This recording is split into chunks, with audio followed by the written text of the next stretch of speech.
Bonjour chers étudiants, bonjour chers amis. La leçon du jour, une analyse prospective, on va dire, sur le sujet d'actualité, la grande confrontation entre la Chine et l'Occident, ravivée, accélérée, amplifiée par la crise sanitaire, et ce combat de duettiste entre Xi Jinping et Donald Trump.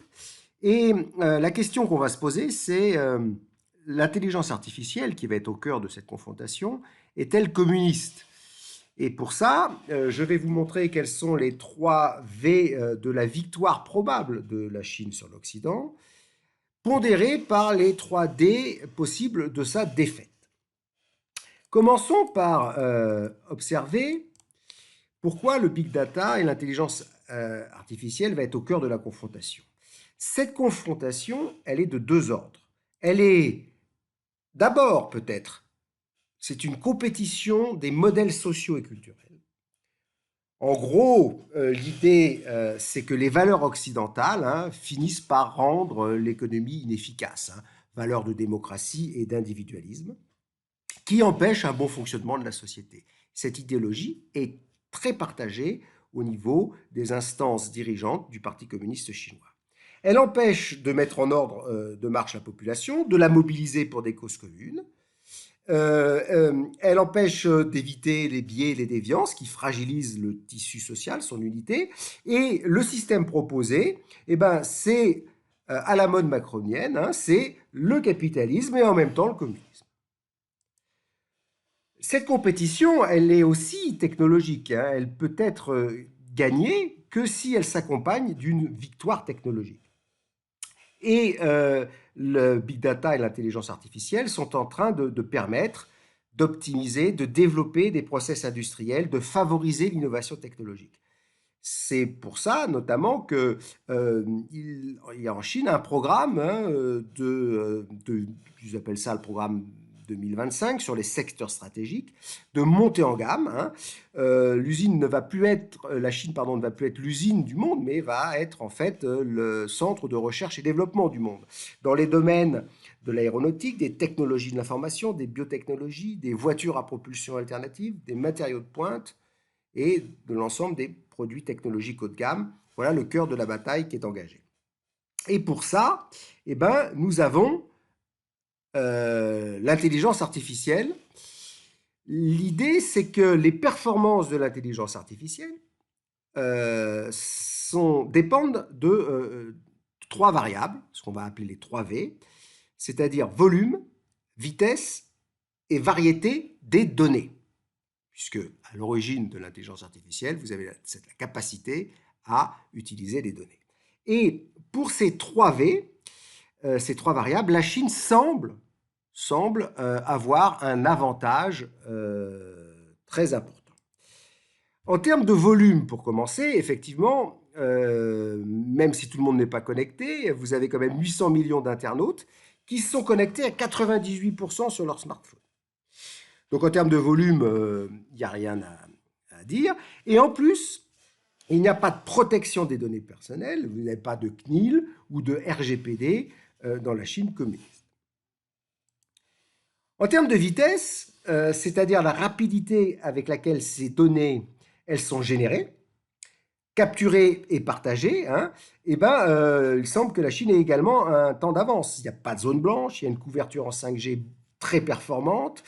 Et il y a aussi des capacités de calcul et de traitement importants qui sont en plein développement, puisque par exemple 227 des 500 supercalculateurs sont chinois contre seulement 111 américains. Et enfin, troisième V, la variété. On constate qu'il y a à la fois un grand nombre de données sur les comportements économiques, Alibaba, Alipay, etc. Comment on fait ses achats, qu'est-ce qu'on achète, comment on paye, les données physiques de vidéo, de visiosurveillance, de géolocalisation, des constantes de santé, des données de consommation de chauffage et d'électricité, des données aussi sur l'émotion, sentiments, les avis via les réseaux sociaux. Le problème étant la capacité de structuration de ces données qui a encore du chemin à faire. Donc, il semblerait que la victoire de la Chine s'annonce. Et l'outil essentiel, c'est la conjugaison du smartphone et du 5G. où, étonnamment, vous voyez, cet instrument a commencé par la divertissement et la facilitation de la vie pour se transformer en une machine infernale de contrôle social, hein. C'est comme une puce intégrée au corps humain, au début de manière volontaire, ensuite de manière obligatoire, puisque sans smartphone, vous ne sortez pas de chez vous en Chine. Alors, est-ce que cette victoire est absolument certaine? Les trois C du combat, les choses qui vont effectivement déterminer la confrontation et qui va en fait gagner, sont la créativité, ça va être la qualité des algorithmes, l'innovation profonde, hein, qui va faire appel à l'imagination et la liberté.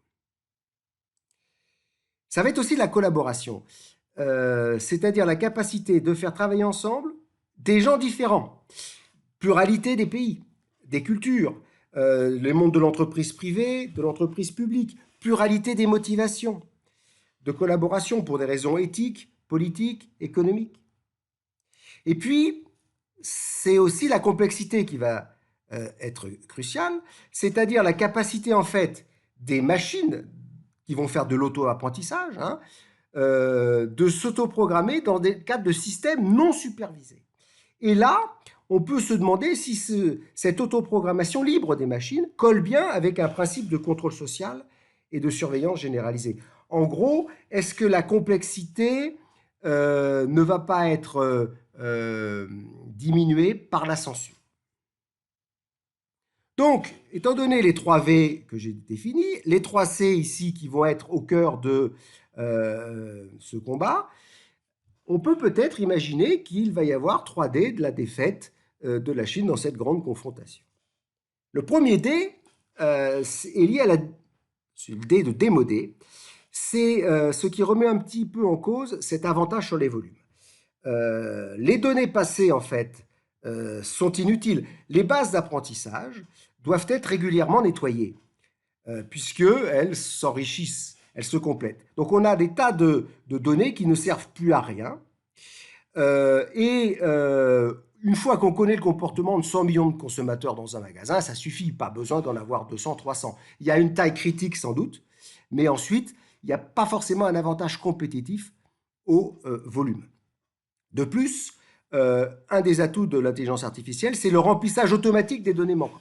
C'est plus là-dessus qu'il faut travailler que sur l'accumulation brute de données. Donc, on a sans doute une diminution du rôle aussi important du volume. En termes de diversité, qu'est-ce qui va se passer? L'uniformisation des comportements, hein, la recherche du comportement optimal, l'artificialisation de la pensée liée au contrôle social, le manque de spontanéité, la suppression des déviances. Tout ça fait qu'il peut y avoir un risque de diminution de la variété. Hein. Et en plus, si on regarde, il semble qu'en Chine, on ait beaucoup de données sur les comportements sociaux plutôt que sur les processus industriels. Donc on va avoir une certaine diminution de la variété liée au fonctionnement de la société. Puis enfin, on a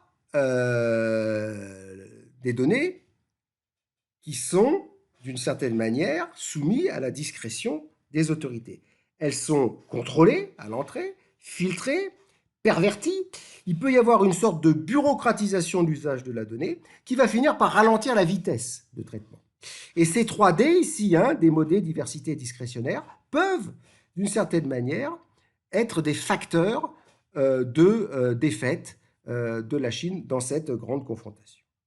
Alors pour terminer, on pourrait se poser la question, comment conserver notre liberté et notre mode de vie dans cette guerre technologique et culturelle? Alors j'aurais bien une idée, vous voyez, ici, c'est de se débarrasser de cet outil d'esclavage sans perdre la confrontation technologique. Et bien voilà un beau programme pour nos hommes politiques. Je vous remercie.